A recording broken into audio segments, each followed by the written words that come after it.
ওই বেলুনওয়ালা বড় চালাক, সারাদিন যদি খালি দিয়ে দিয়ে মানুষের ডাকা লাগে তত তো দম শেষ। ও বুদ্ধি করছে, কি বুদ্ধি? ও বুদ্ধি করছে একটা বেলুনের বাঁশি, এই কথা বলে না, একটা বেলুনের বাঁশি খুলছে, খোলার পরে উল্টা দিকে লাগাইছে, লাগাই আবার বেলুন দিছে, সামনে একটা বড় বেলুন বানছে, এবার ফু দিচ্ছে, বেলুন এত বড় ফুলছে, হাতের মুখ দিয়ে বন্ধ। এখন উনি বাচ্চাদেরকে আকর্ষণ করার জন্য মাঝে মাঝে খুলে দেয়, আছে না? ওই বেলুনওয়ালার কাছে আগে একটা চশমা কিনতে পাওয়া যেত, চশমাটা সামনে লাল কাপড় দেওয়া, লাল কাগজ, পিছনে প্লাস্টিকের যে আমাদের রবার গার্ডার ওইটা দেওয়া, 2 টাকা দাম। জানেন আপনারা? কাগজের ফ্রেমের চশমা আমি 2 টাকা দিয়ে একটা ঈদের দিনে কিনছি, কেনার পরে চোখে লাগায় পিছনে টান দিয়ে আটকাইছি, আটকাই উপরে তাকায় দেখি আসমান লাল, বাড়িতে এসে দেখি আব্বা লাল, আম্মা লাল, ভাত লাল, পোলাও লাল। লালের মজা শেষ, খানিকক্ষণ পর আবার মায়ের থেকে 2 টাকা নিয়েছি, নিয়ে যাওয়ার পরে এবার একটা হলুদ কিনছি, কিনে যেই না চোখে দিয়েছি, তাকায় দেখে আসমান হলুদ, আব্বা হলুদ, আম্মা হলুদ, ভাত হলুদ, লবণ হলুদ। খানিকক্ষণ পরে চিন্তা করছি মজা তো আরো বাড়ানো দরকার, এক চোখের হলুদ খুলে ফেলাই দিয়েছি, দিয়ে ওই লালের থেকে ডানেরটায় লাগাইছি, ডানে তাকালে আব্বা লাল, বামে তাকালে আব্বা হলুদ। বুঝে থাকলে বলেন, এবার মাথা খাটায় উত্তর দেন। আমার আব্বা কি লাল? আসমান কি হলো? লবণ কি লাল? আমার আম্মা কি হলো? আম্মা আম্মার রঙে আছে, আব্বা আব্বার রঙে আছে, আসমান আসমানে। আসলে আমার চোখের ওই সামনের কাগজটা লাল অথবা হলুদ। আল্লাহর বিধানে কোনো সমস্যা নাই, শয়তান আপনাকে আমাকে ধোকায় ফেলে ও গররাত কুমুল আমানি আপনাকে বুঝাইছে আল্লাহর বিধানে সমস্যা, আসলে সমস্যা আপনার আমার চোখ আর অন্তরে। ঠিক না? পরিবর্তন করা লাগবে। পরিবর্তন কি দিয়ে হবে? ওই প্রথম আয়াতে যান, ইন্না আনজারনাকুম আযাবান করিবা ইয়াওমা ইয়াদুরুল মার'উ মা কদ্দামাত ইয়াদাহু ওয়া ইয়াকুলুল কাফিরু ইয়া লাইতানি কুনতু তুরাবা।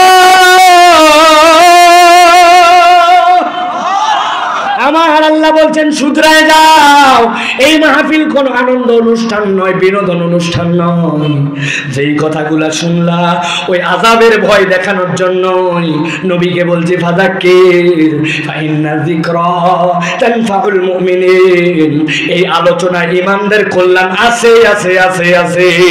আজকের থেকে সিদ্ধান্ত নিব আমরা মুনাফিকের চরিত্র নিয়ে চলবো না। তোলেন রাজি? রাজি?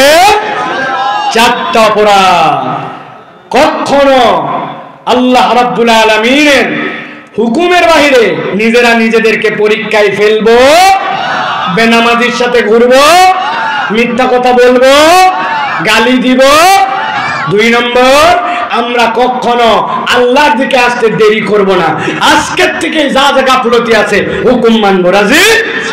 রাজি থাকলে হাত তোলেন। রাজি? আল্লাহর বিধানে কখনো পণ্ডিতি খাটায়া কোনো সন্দেহ করব, মাথায় ধরুক চাই না ধরুক, আল্লাহর বিধান ঠিক, এটাই আমার ঈমান। ঠিক না? 4 নম্বর, কোন অজুহাতে আল্লাহর বিধান বাদ দিয়ে শয়তানের ধোকায় গাফেল হব না। রাজি আছেন? বলেন আল্লাহুম্মা আমিন। আর একটু আস্তে বলেন আল্লাহুম্মা আমিন। আর একটু মহব্বতে বলেন আল্লাহুম্মা আমিন। হাত নামা। আল্লাহ আমাদেরকে কবুল করেন, বলেন আল্লাহুম্মা আমিন। বিশ্বাস করেন, আল্লাহকে সাক্ষী রেখে বলতেছি, আমি ঢাকা থেকে এই পর্যন্ত একটাই চিন্তা করতে করতে আসছি, আল্লাহ গলা চলে না, কথা বলা যায় না, মাঝে মাঝে শূন্যস্থান হয়ে যায়, লেখা থাকে না আমার শূন্যস্থান বাংলা, কি বসবো ওই জায়গায়? শোনার না, আমার গলার অবস্থা এরকম ছিল, কিছু দূর বলি, কিছু দূর ফস করে মিস হয়ে যায়, এরপরে আবার হয়। কিন্তু আল্লাহ এত কথা বলাবেন, এটা আল্লাহর দয়া। আল্লাহ যেন কবুল করবেন, আল্লাহুম্মা আমিন। আমার জন্য একটু দোয়া করবেন, এই প্রতিষ্ঠানের জন্য দোয়া করবেন। আর এই প্রতিষ্ঠানে নুরুল ইসলাম সাহেব, চেয়ারম্যান সাহেব অসুস্থ, তার জন্য দোয়া করবেন। আল্লাহ রাব্বুল আলামিন যেন আমাদেরকে দুনিয়া আখিরাতে কল্যাণ দান করে, বলেন আল্লাহুম্মা আমিন। আসেন আমরা একটু দোয়া করি, আল্লাহ যারা যারা অসুস্থ আছে আল্লাহ তাদেরকে শেফা দান করেন, বলেন আল্লাহুম্মা আমিন। বলেন না আল্লাহুম্মা আমিন। যারা দান খয়রাত করছে আল্লাহ বরকত দেয়, বলেন আল্লাহুম্মা আমিন। আল্লাহ যার যা মনের মাকসুদ আছে আল্লাহ পূরণ করে দেয়, বলেন আল্লাহুম্মা আমিন। আল্লাহ দুনিয়া আখিরাতে আমাদেরকে কল্যাণ দেন, বলেন আল্লাহুম্মা আমিন।